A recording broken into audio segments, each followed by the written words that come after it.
Hello, ladies and gentlemen.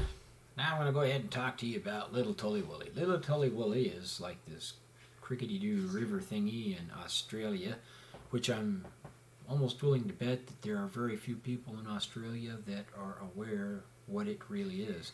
And this is a low-impact, a low-angle impact site, and it basically enters the Earth and strikes at the Earth's atmosphere and strikes from right around in here.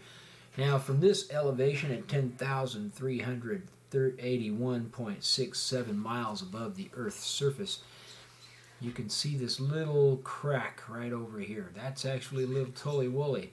And right at that point right there, it looks kind of like an arrow to a really crooked line. And that is the impact point, where the pop is, the point of penetration. After that point of penetration, that line that you see was channeled out of the surface of the Earth by either the same impactor or another impactor following in a direct line of trajectory as the first impactor, and then ricocheting and creating a ricochet furrow that ends up spinning and moving toward, in your view, it kind of goes like this and hits over here to the west and then cuts back over toward the east.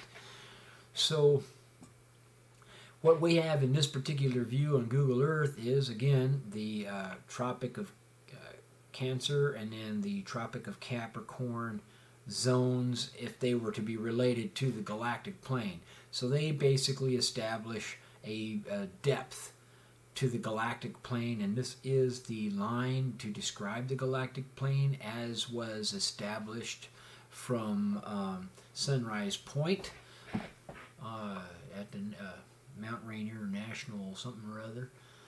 Okay, and then you have the red line right here, which is displaying the Earth's ecliptic in relation to the solar system. So we're looking at the back side of the Earth at this point in time, right? And then you have the you can't see the galaxy, and don't ask me. I don't even want to go there. But the galaxy's over here, okay? So don't worry about what Google says. Google has a kind of doing some weird thing over here. Don't look at that. It's over here. And this is the galactic plane, so you should see it across this way right here, right? But actually more like only visibly mostly over here. So now this particular impactor pretty much struck us right smack up from behind. And when you have this type of orientation of the planet's flight posture, and the impactor strikes the planet from like bam right there from the butt end, that's definitely an indicator that it was not from within our solar system, but from outside our solar system. Not only that, but the planet is flying toward, from this point here in the South Pole forward. It's flying this way over here.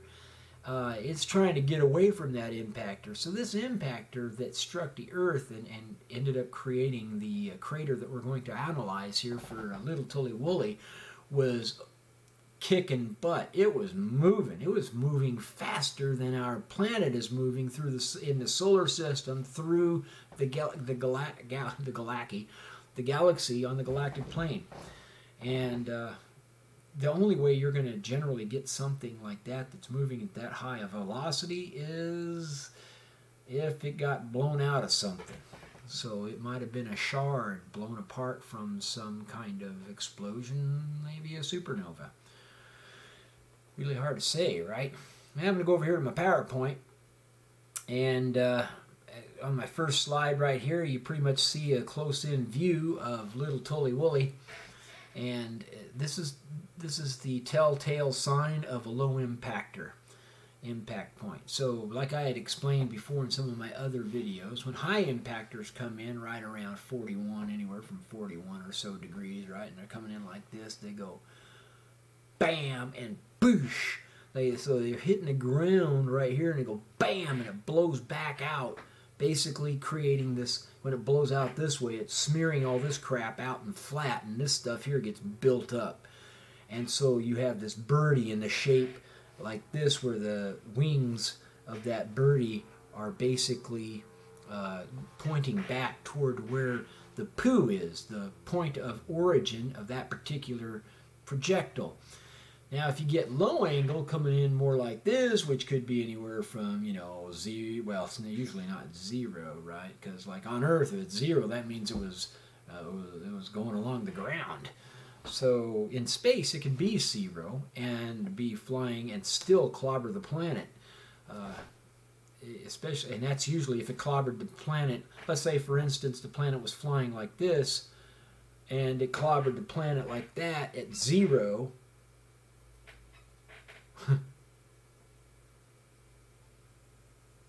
Well, zero is actually more like this, isn't it? It's, whatever, you know what I mean. Okay, so it hits a planet along like that. That really wouldn't be zero either. Never mind. Okay.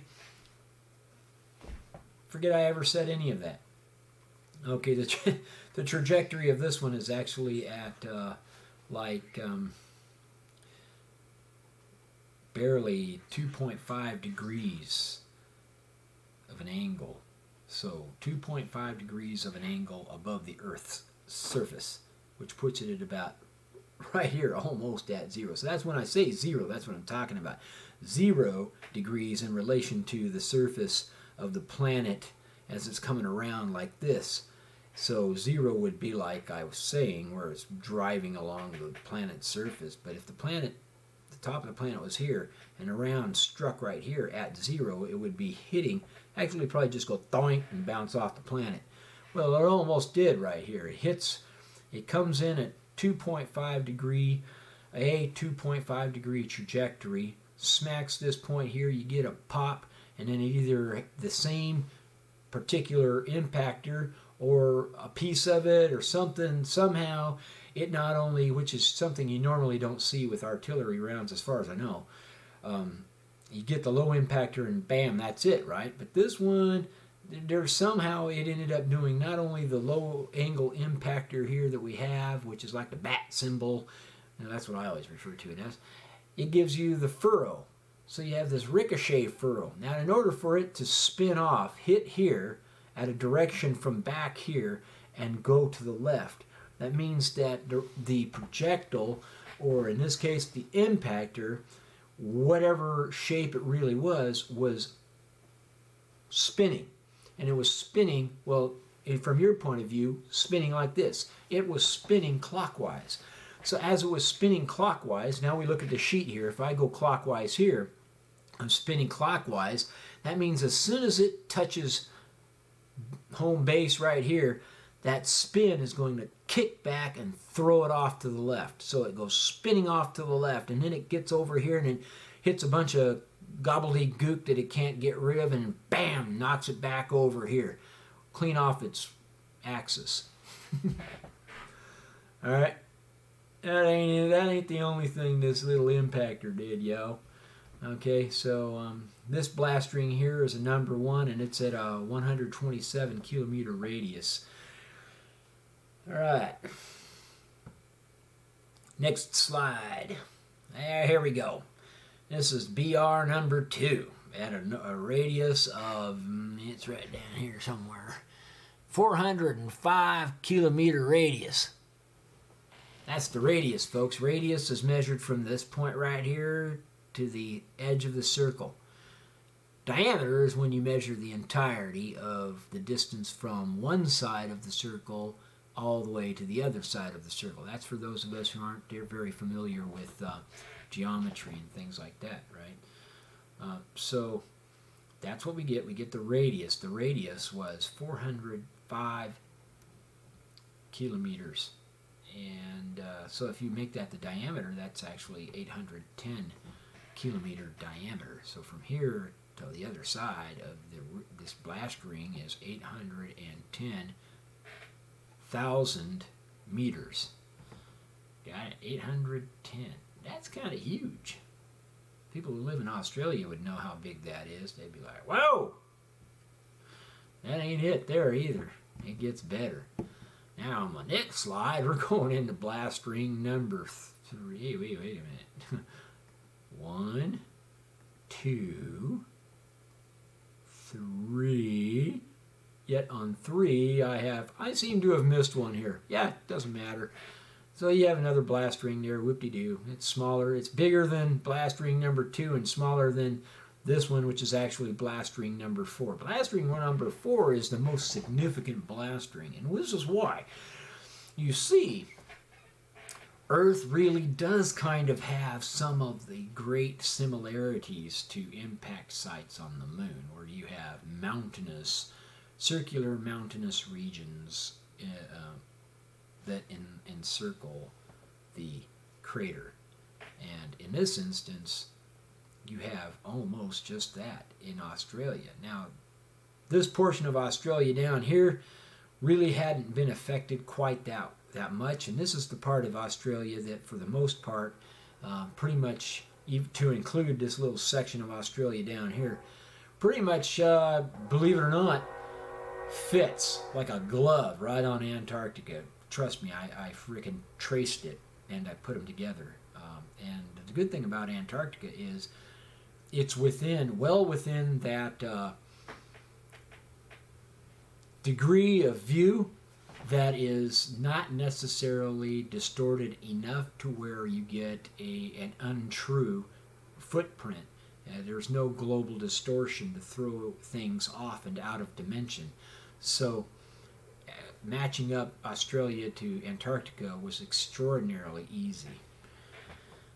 Anyhow, you can see that the south and east, southeast and east and somewhat north borders or coastline shape of Australia pretty much falls right into that circular formation developed by the blast ring of this impactor.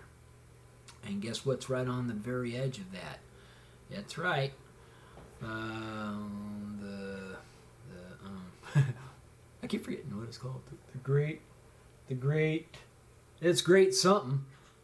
I keep wanting to call it the Great Coral Reef, but it's the Great Barrier Reef. Okay, got it. Oh, man, I tell you, I don't know why I can't ever remember that. So the Great Barrier Reef. Here's what I'm going to tell you, right? There's a good chance, I'm willing to bet, that due to the location on our planet and the type of climate and everything you get down around Australia, that this particular impactor, the little Tooley Wooley, very well may have been responsible for seeding or setting the conditions for all them cool little critters to develop on the Great Barrier Reef. Very interesting concept, right? It didn't happen down here, but it might just be too cold down here. Right up in here, it was getting closer to the equator, right? So it's getting a lot toastier up here. Now, we're not talking, New Zealand temperatures and stuff. We're talking about everybody's cooking on the grill, on the Barbie, out there in Australia, the outback. All right. Next slide, going on to this one. Here's my little Tooley Wooley Impactor POP to pop. Now, when we go here on Google Earth, I'm going to go ahead and shut some of this stuff off.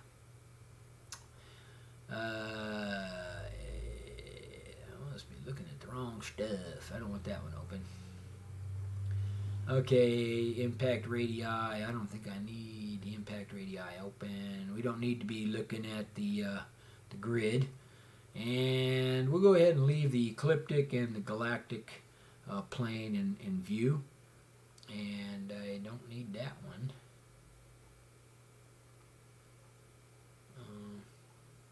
Oops, where'd that guy end up going?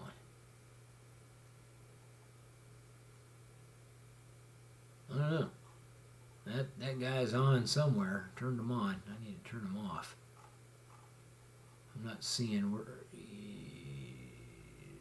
South China Sea. Boop. There he is. Alright, I need to move the South China Sea impactor number 2. Well, I went back to the South China Sea basically to try to see if I couldn't reestablish some sort of an orientation to help me determine that particular impactor's trajectory. And it wasn't going to work. So that's what all that stuff was. Okay, and back to Wooley Tooley. Tooley Wooley. Tooley Wooley? Little Tooley Wooley. Yeah. Little Tooley Wooley. There we go. I was going to zoom in on it. Meow. There it is, right there. All right. I got stuck looking up here for some reason. All right, so here it is, and as we get in closer to the this whole entire impact site, this is how low-angle impact sites appear. They kind of have this. This one actually looks more like a doggone manta ray or something, you know, instead of a bat symbol. But right there, that little circular diggity-doo right there, yep, that's your pop. Now, let me see. I'm going to go down here and get some border names up on that pop. I think that's where I decided what I would name this particular impactor. That might be the Little Tooley Wooley or something. Maybe that part of Little Tooley Wooley doesn't have a name. Yeah. See that? It actually starts looking pretty big when you get really close to it, but from outer space, that's like the signature appearance of an impact site, which would have obviously filled in over the course of millennia or whatever the case, and with sediment and whatever else and all this other hubbub that's flowing through here. Kind of hard to imagine that something right there that impacted actually created this whole entire cavity through here, but it did. All right, and you get like this oval shape going on here. That oval is what I'm using to take the measurements I need to determine the trajectory. Well, I was kind of hoping maybe by zooming in after turning on the borders and labels that this would have presented a name. Now I'm beginning to wonder how in the world I ever came up with Little Tooley Wooley. There's something around here is named Little Tooley Wooley. I think it was this Crickety-Doo River looking thing. But I don't even know if that's a Crickety-Doo River, because looks like they got some crops going on out here. So it's kind of like a marsh or something to that effect, right? Things that make you go, All right, well, there you go. In fact, when you get in closer, look, there it goes out like that. I think that's the trace I gave it. Okay, anyhow, going back to the slides, we can go here. Now this is the wingspan of the blast bow wave, or the B2W. Boop, from there to there. Full length of that distance is 137,969 meters. Then we go to the next slide. Now we're trying to figure out some other stuff. We've got basically the direction of 101.81 degrees for that wingspan, and we want to find the direction to a line that would take us back. So I'm going to go back up here. We want to find a line that's starting from this point at the this line here and perpendicular to it at a 90-degree right angle, boop, going that way. And to do that, we got to do a little math. We got to actually add 90 degrees to 101.8 degrees to arrive at the sum of 191.8 degrees, or Google can't do that, so it's 192 degrees. Okay, this is our poo. Point of origin, direction on a back azimuth. All right. Then we have Little Tooley Wooley, impactor poo is at a 192 degree back azimuth. I already told you that. All right, going to the next one. Look at all these ringety-doos. Followed by a ricochet furrow. We already discussed that. And here's how we figure out the whole solar system orientation stuff. All right, so this photograph here, again, I used it in another video. This is credit to Derby Team, Kobe, and NASA. Okay, and it's a fabulous photograph that they put together, but it shows us where the solar system is in relation to the galactic plane, and it's tilted at a 25-degree angle as I measured it here. Other people may determine different angles, but the best I can get right here, that it pretty much goes right through the center of the wide point here and the wide point there and intersects at this point here, gives me 25 degrees.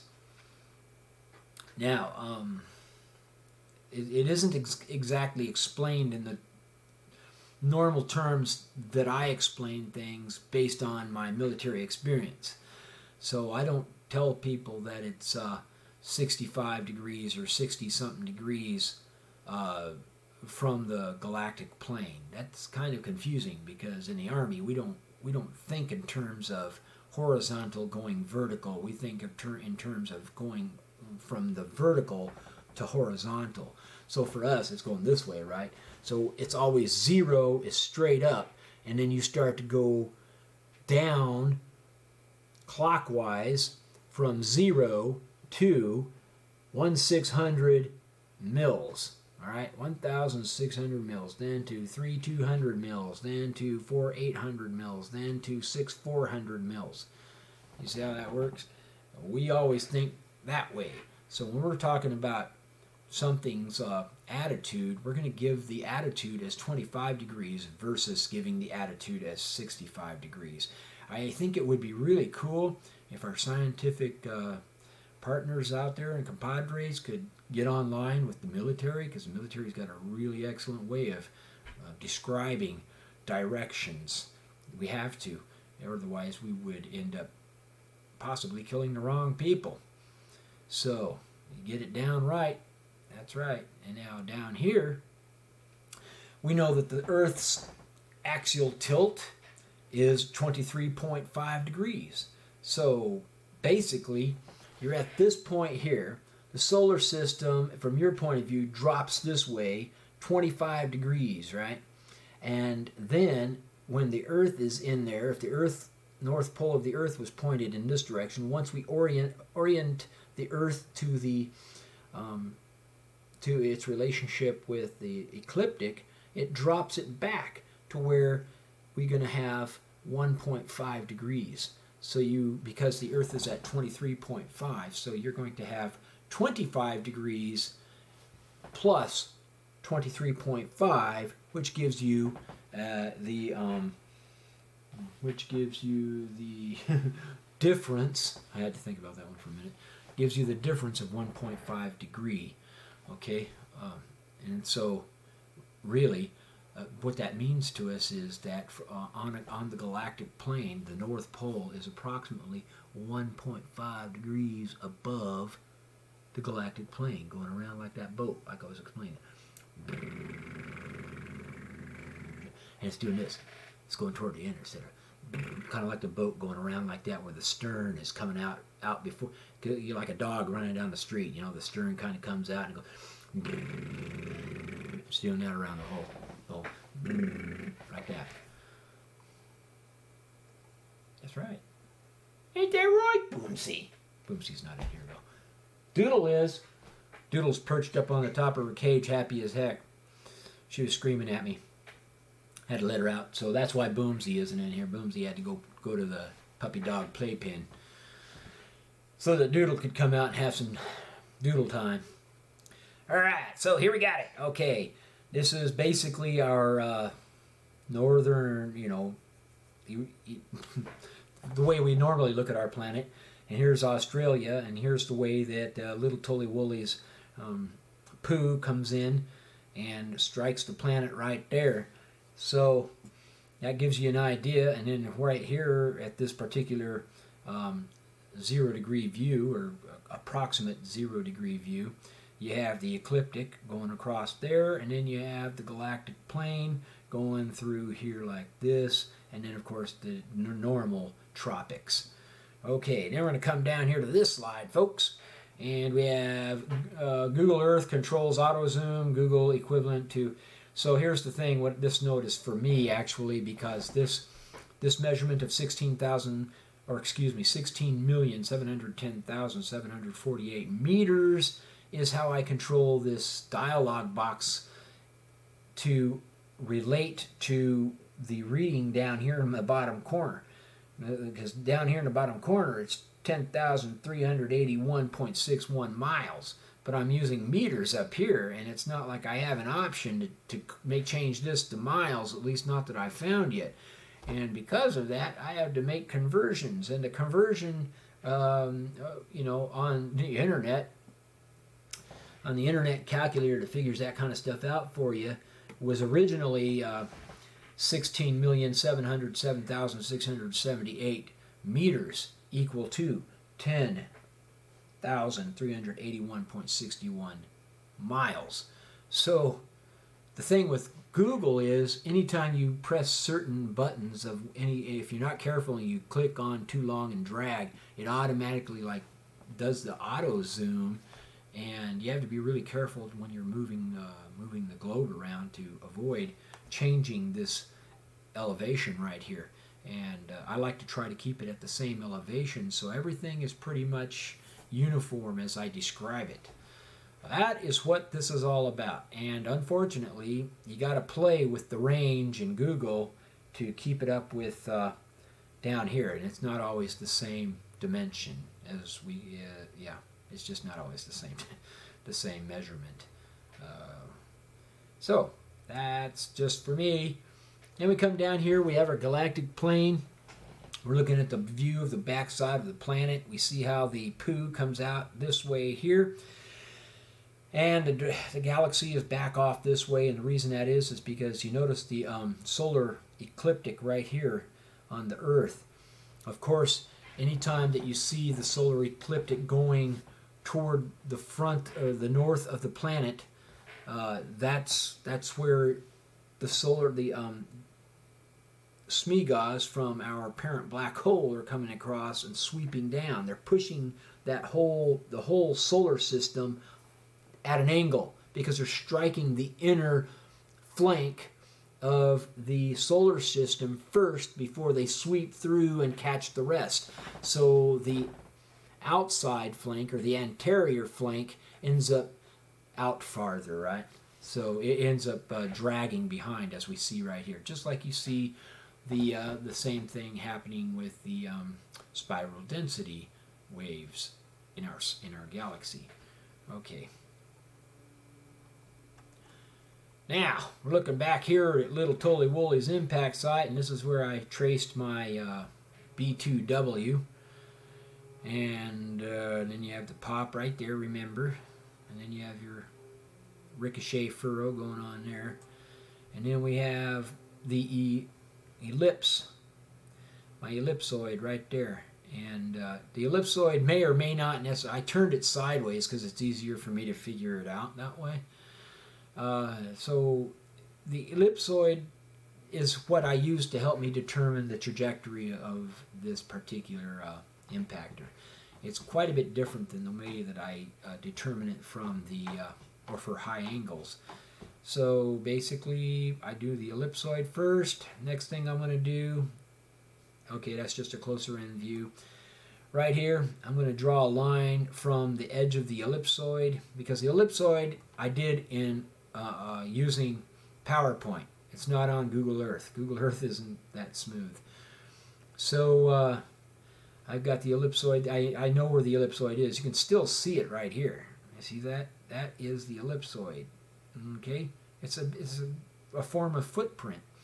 So we take the point from the edge of that, and we measure the distance from the edge of that, the farthest edge of the impact point, or point of impact, POI, to the outside of the first blast ring. And that gives us a distance of 110 kilometers, okay? And then we're going to come down to the next one, and we're going to measure the distance from the pop, point of penetration, to the edge of the ellipsoid, which gives us 14 kilometers. And then you take 14 kilometers and figure out what percentage of 110 kilometers is 14 kilometers, and you wind up with 13%. 13% equates to, yeah, okay, right. 13% equates to 0.13 and measurements here as I do on this slide. So here's what I do. Here's this little circle right here is my pop. Then I have my big circle, and the big circle is always going to be at a measurable distance. In this case, it's 3 inches from the pop to the edge of my, or the perimeter of my first blast ring. 3 inches. So then I have this little, PowerPoint box right there. And that little PowerPoint box is going to have a, thought double clicking on it would open up the Who-Gag-It. Apparently not. All right, let me look at this. All right, format shape. All right, there it is. Over here, size. Okay, going to my size. Here we go. 0.13 is the width, and that tells me the distance from the point of, from the pop, the point of penetration, to the outer edge of the ellipsoid, right? And that's it in comparison to the distance to this by ratio mostly. And then I take a line and I draw it straight from my pop, top dead center, and I have it come as close as I can. PowerPoint's kind of like, Google Earth. You can't do mils. Mils would have been okay. I would have gotten it right on top. But it's either too close in or too far out. So I went with the higher value because it would have been 2.5 basically. 2.5 actually puts me at a angular direction or angular deviation of 3 degrees. And there you have it. So now if I take the 3-degree angle here and I apply it to the surface of the Earth as the round would have approached the Earth, this becomes my trajectory from this point here coming in at a 3-degree elevation above the surface of the Earth. You see how low that angle was. I mean, this particular impactor was really close to just going doink and bouncing right off the planet. But apparently, maybe it did. I mean, maybe after it created the furrow that we see right here, okay, maybe that bugger did just go, it went doink, pow, and then flew right off the planet and never to be seen again. But not before it had somebody explode right in here, because somebody exploded. So it had to have had more than the one piece. So like we see and we know of by observing impactors approach the Earth, they tend to break up in the atmosphere. And that's probably what happened here with little Tooley Wooley. It broke up and you had different pieces going out. Meteor Crater wasn't a single impactor. It actually had at least 4 impactors that were subsequently detonated, if you want to call it that, after the first impactor penetrated the Earth's surface and detonated. Okay. Well, let's see. Yeah, I think that was my last slide right there, folks. So now we're going to go back over here. This is some really cool stuff we got going on around here. And let's see. So basically, that's kind of what we're getting up here when we look at the Earth. And it's really cool when you think about it. This bugger here, like I said, it smacked the planet straight from behind. Bam! Hit the planet. And that means, that it was extrasolar, most definitely extrasolar, but very likely came from within our galaxy. All right, because here's the galactic plane. It struck here, which means that 1.5 degree above the Earth's surface elevation, that would have, if we go off on a tangent down here based off of the planet's surface right there, that puts it coming straight down through here, which actually puts it at a trajectory that takes it definitely from the direction of the galactic plane. And when you think about our location in the galaxy being up there, up here, here's the plane, and we're up here in the Virga, and you have something that came from down here. The galaxy is pretty darn thick.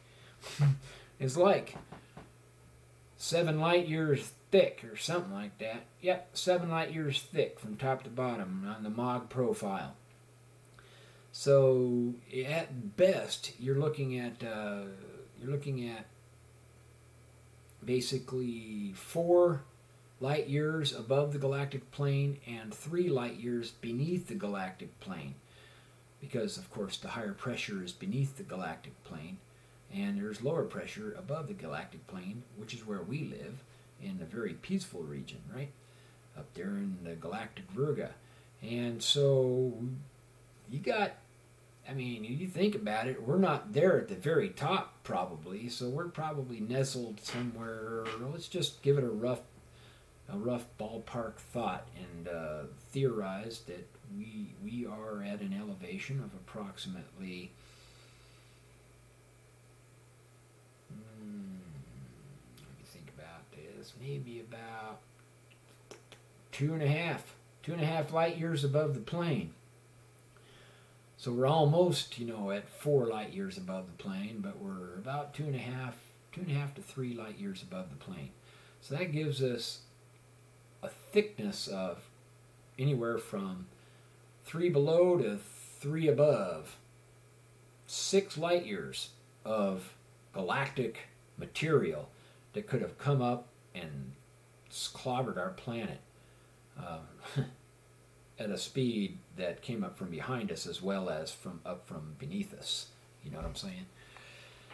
Yeah, so that's what I'm talking about. All right, now please be sure to go ahead and cheers and jeers are all welcome, and click like.